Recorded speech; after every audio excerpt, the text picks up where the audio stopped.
चिराग पासवान के नेता हैं और उनके द्वारा ये बोर्ड लगाया गया है और ये भी कहीं ना कहीं खिलाफ नज़र आ रहे हैं। आप देख सकते हैं कि बड़ा सा हाथ फैलाए हुए हैं, दुआ मांग रहे हैं और सर पे टोपी है। आज से कुछ सालों पहले दीन बचाओ देश बचाओ की एक बड़ी रैली, मुसलमानों की एक बड़ी रैली की गई थी।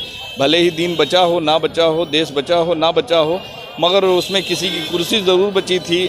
उससे दीन बचाओ देश बचाओ के नाम पे किसी ने अपनी राजनीति रोटी सेकी थी और राजनीतिक फ़ायदा उठाया था। और आज के तारीख़ में वो एक बड़े नेता हैं, जदयू के बड़े नेता हैं, MLC हैं।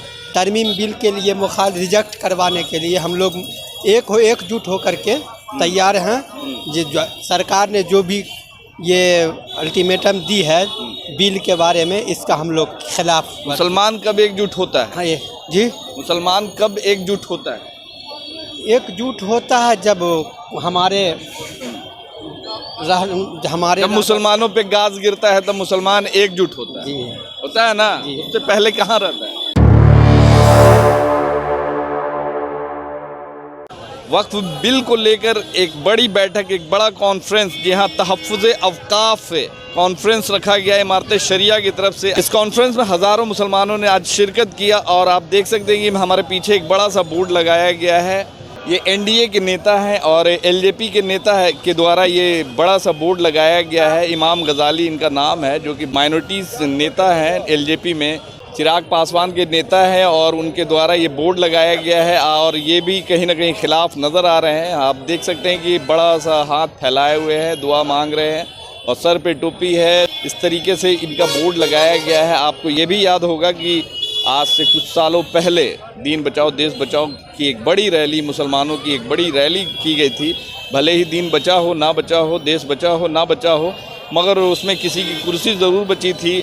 उससे दीन बचाओ देश बचाओ के नाम पे किसी ने अपनी राजनीति रोटी सेकी थी और राजनीतिक फ़ायदा उठाया था। और आज के तारीख़ में वो एक बड़े नेता हैं, जदयू के बड़े नेता हैं, MLC हैं। कहीं ना कहीं ये राजनीतिक फ़ायदा भी हो सकता है या फिर हो सकता है कि मुसलमानों के बड़े हितैषियों में से आते होंगे, इसीलिए बड़ा बड़ा पोस्टर और बैनर लगा दिया है अपना बापू सभागार के बाहर में। देखिए यहाँ पे बहुत सारे लोग आए हुए हैं इस वक्फ बिल के ख़िलाफ़ में। आज बिहार के कोने कोने से हज़ारों लाखों लोग आए हुए हैं। चचा है, कहाँ से आए हैं आप? हम समस्तीपुर जिला से आए हैं। अच्छा, क्या कुछ बातें हुई आज वक्फ बिल को लेकर?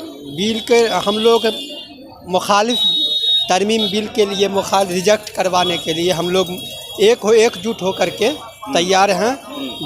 सरकार ने जो भी ये अल्टीमेटम दी है बिल के बारे में, इसका हम लोग खिलाफ। मुसलमान कब एकजुट होता है? हाँ ये जी, मुसलमान कब एकजुट होता है? एकजुट होता है जब जब मुसलमानों पे गाज गिरता है तब मुसलमान एकजुट होता है। जी होता है ना? उससे पहले कहाँ रहता है? नहीं, हमेशा रहते हैं, ऐसा कोई बात नहीं। सही बोल रहे हैं कि नहीं बोल रहे? आप बताइए, मुसलमान कब एकजुट होता है? एक बात समझ ली जाए कि मुसलमान के ऊपर जब दीनी मामले में मुदाखलत कोई करना चाहे तो कोई भी मुसलमान ये बर्दाश्त नहीं कर सकता, चाहे जान की कुर्बानी जाए या माल की कुर्बानी जाए, चाहे औलादों की कुर्बानी चले जाए, सब कुछ बर्दाश्त कर सकता है। लेकिन शरीयत इस्लाम के अंदर किसी जुज़ में मुदाखलत बर्दाश्त नहीं कर सकता है। अभी ये जो बिल जो है वक्फ बिल जो 2024 का लाया गया है, ये इस्लाम के अंदर एक किस्म का मुदाखलत है। चूँकि शरीयत इस्लाम में जो वक्फ़ी ज़मीन होती है, जब वक्फ करने वाला वक्फ कर देता है तो अल्लाह की मिल्कियत होती है और अल्लाह की मिल्कियत से निकालना, फिर उस पर अपना कब्ज़ा रखना, ये तो मुदाखलत है। इसलिए हम कोई भी मुसलमान, पूरे हिंदुस्तान में ही नहीं पूरी दुनिया के मुसलमान इस चीज़ को बर्दाश्त नहीं कर सकता है। बहरहाल ये जो हो रहा है ये गलत है, इसलिए इमारत शरिया ने पूरा कॉन्फ्रेंस बुलाया है जिसमें 4 सूबे के लोग, 4-5 सूबे के लोग यहाँ हाजिर हो जाएगा, लग रहा है आप? बिल्कुल होना है, हर हाल में होना ही होना है, नहीं तो फिर पूरे हिंदुस्तान में खुरेजी हो सकती है। बहरहाल कुर्बानी देना है, हाँ। हम लोग कुर्बानी देने के लिए तैयार हैं। किस तरह की कुर्बानी? जान माल सारी चीज़ की कुर्बानी। हमारे शरीयत पर आँच आएगी तो हम उसको बर्दाश्त, सब कुछ लुटा सकते हैं, लेकिन शरीयत पर आँच आएगी तो उस वक्त हम बर्दाश्त नहीं कर पाएंगे। नहीं लगता है कि इस बिल को लेकर बहुत सारे लोग राजनीति रोटी भी सेक रहे हैं? नहीं, ऐसा कोई बात ऐसा कुछ नहीं? नहीं ऐसा। मतलब एक मिनट, मुसलमानों के नाम पर उनके जो जज्बात जी। से खेला जा रहा है जी कुछ राजनीतिक पार्टी के लोग? नहीं, ऐसा कोई बात नहीं। हाँ? ना ना नहीं। इसी तरह का एक प्रोग्राम किया गया था कुछ सालों पहले, दीन बचाओ देश बचाओ रैली, मगर शायद दीन बचा ना बचा, देश बचा ना बचा, मगर किसी को फायदा जरूर हुआ था। इस बात को मानते कि नहीं आप?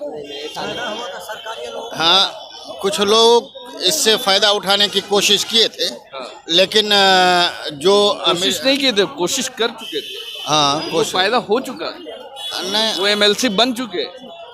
बहरहाल इसके बारे में तफसील मुझे इल्म नहीं है। चलिए, देखिए लोग हैं आए हुए हैं, काफ़ी दूर दूर से लोग आए हुए हैं, इस वक्फ बिल के खिलाफ आए हुए हैं, मगर ये जो पोस्टर है बहुत कुछ अपने में बयां करता है। ये बयां करता है उस दिन को जब देश बचाओ दीन बचाओ, दीन बचाओ देश बचाओ जैसी रैली की गई थी। ये पोस्टर बयां करता है उन लाखों मुसलमानों को जो उस रैली में दीन बचाओ और देश बचाओ के नाम पर पूरा गांधी मैदान भर दिया गया था, मगर शायद फ़ायदा उन मुसलमानों को तो नहीं हुआ, हाँ मगर फ़ायदा उन राजनीतिक पार्टी के लोगों को ज़रूर हुआ जिसने इस रैली को करवाया था। हालांकि ये जो रैली हुई थी इमारत शरिया के बैनर तले, मगर इमारत शरिया के बैनर तले होने के बाद भी फ़ायदा उन लोगों को हुआ, जो कुछ पॉलिटिकल लोगों को इस चीज़ का फ़ायदा हुआ जो कि आज राजनीति रोटी सेक रहे हैं और राजनीति में हिस्सेदारी और भागीदारी उनकी बन रही है। जो मुसलमान हैं वो बिल्कुल इस बार आर पार के मूड में हैं और चाहते हैं कि किसी तरह भी ये बिल को निरस्त किया जाए और जो हमारे जो वक्फ बिल है, जो हमारे दादा परदादाओं ने हमें जो वक्फ किया है, जो मुसलमानों के वेलफेयर के लिए दिया है, मुसलमानों के हक हुकूक के लिए दिया है, उन मुसलमानों के लिए दिया है जो गरीब हैं, जो दबे कुचले हैं, पिछड़े हैं, ये बोर्ड उसके लिए बनाया गया है और ये प्रॉपर्टी सिर्फ उन लोगों के लिए है। मगर आज केंद्र सरकार इस पे रोक लगाने वाली है, इस बिल को पास करने वाली है ताकि मुसलमानों को उनके हक हुकूक से रोका जा सके। अब आने वाले वक्त में देखा जाएगा कि करोड़ों जो मेल गए हैं उस मेल का कितना असर होता है, निरस्त होता है। जेपीसी में मामला अटका हुआ है, अब जेपीसी में निरस्त होता है, क्या होता है आने वाले वक्त में देखा जाएगा। धन्यवाद।